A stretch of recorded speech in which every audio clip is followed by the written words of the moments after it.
I will use Monotype basically as my underlying process in my works on paper, and then generally add more significant imagery like drawing or collage and other plates made like etchings to give me significant identifiable imagery. And then from time to time I will collage these pieces onto panels, which I will then handle as paintings and continue with acrylic and more collage.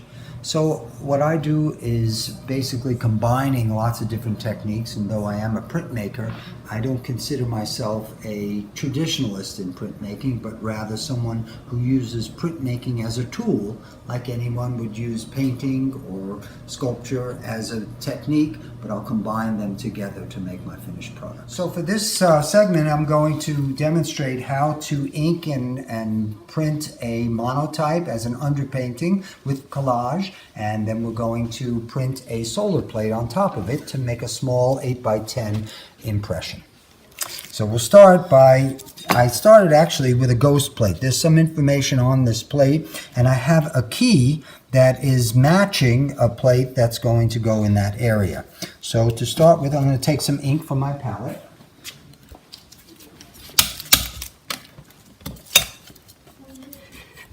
And I like to use the brayer for most of my mark making. So I'm going to use that, but I don't use the brayer in the same way that most people do, the way it's supposed to be used. I like to abuse the brayer, and you'll see what I mean when I move to the plate.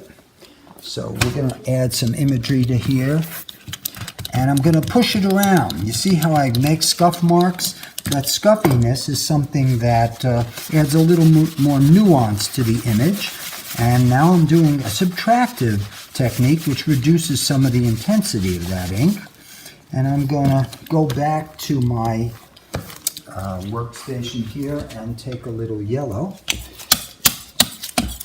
and mix it in with this background color.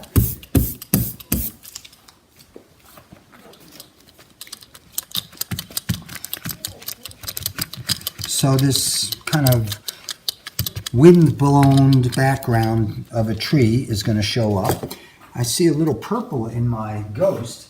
I'm just going to use a touch of purple back in there again, just with my fingertips, just to get a little bit of tone in there. That'll show up as a hint of color in the background. And a little green. Let's see. A little bit of green on this brayer to add to the bottom.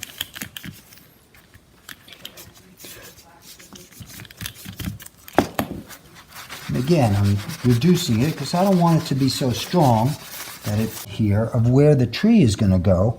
I'm going to take away some color from the area where the tree is so that the tree stands out from the background. Okay, so now you can see that the tree is showing through, and I'm going to take a little bit more of this yellow and just kind of cross the tree a little bit with some fresh lines. I have a color that I like to use with this technique. I'm going to add a little bit of white into the yellow.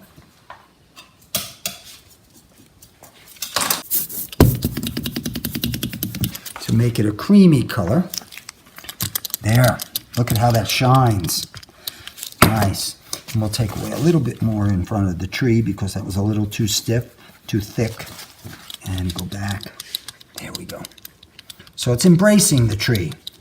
So we'll call this an embraced musical tree, because part of what I'm going to do is add a collage element, which is going to go down in this bottom area here. So that's going to be an added bonus once we go to the press. And we are about ready to go to the press. Okay, now I'm going to take the plate that I just prepared. I'm going to register it to the press bed. You can see there's a grid on the press bed so I can accurately put it where I want. This is an 8x10 plate, so I'm going to 4 and 5, but I'm going up from center a little. The bottom is in towards the roller, and I've already registered my paper to the press, and I've taped it so it stays in place. Now when I lay it down, we can run it through, but I do have one other thing I'm going to do. I have this chine colle element, which is the music, that I'm going to put right here. So I'm going to glue it with glue stick, straight up glue stick, no big deal.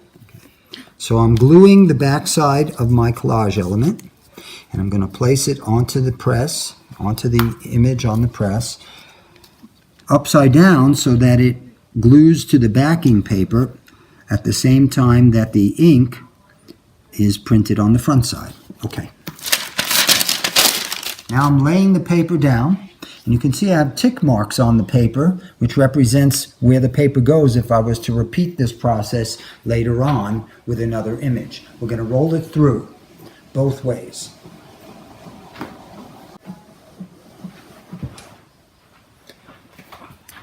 Okay, so now I'm going to mark where that went, 5.5 and 4, so I can repeat the placement of the plate, and I have another plate to add to this.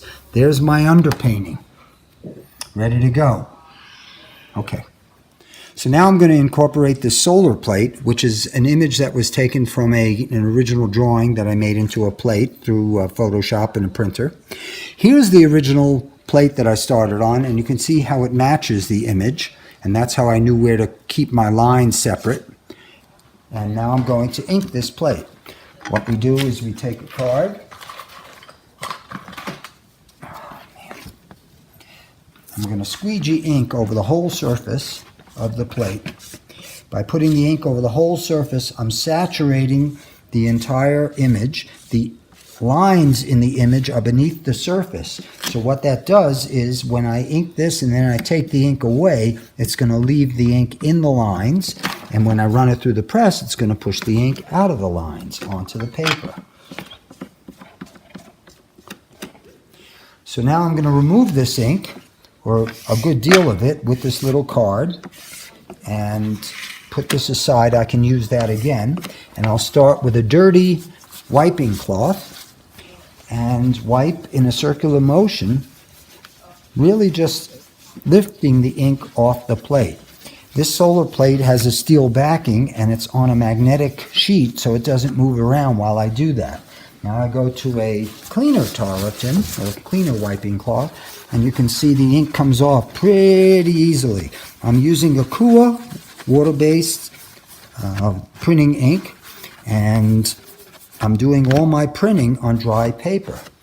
I have a little trick how to clean the edge of my plate. I learned this in Mexico. Take an old toilet paper roll and use the last few turns of the toilet paper roll to clean the edges. Spin the plate around, do my other two edges, and I can see there's still a little bit of ink left on the surface.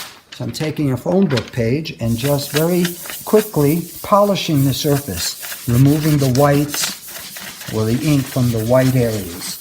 And once I do that, the plate will be ready to be printed, and we're going to put it on the press and print it over that underpainting. So now we're back at the press to register this solar plate to the previously printed image, and I'm putting it on the same lines that I did before, the 5.5 and the 4. I'm getting ready to run it through. Now before I did this, I actually increased the pressure on the press because the lines in the solar plates are beneath the surface, so they need more pressure to pick them up. I'm checking to see that everything is in line, and now I'm going to run it through.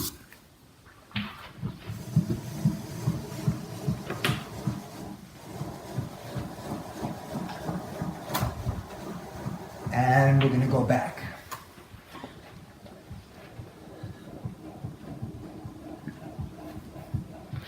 Okay, let's see what we got. There it is. A musical windy tree.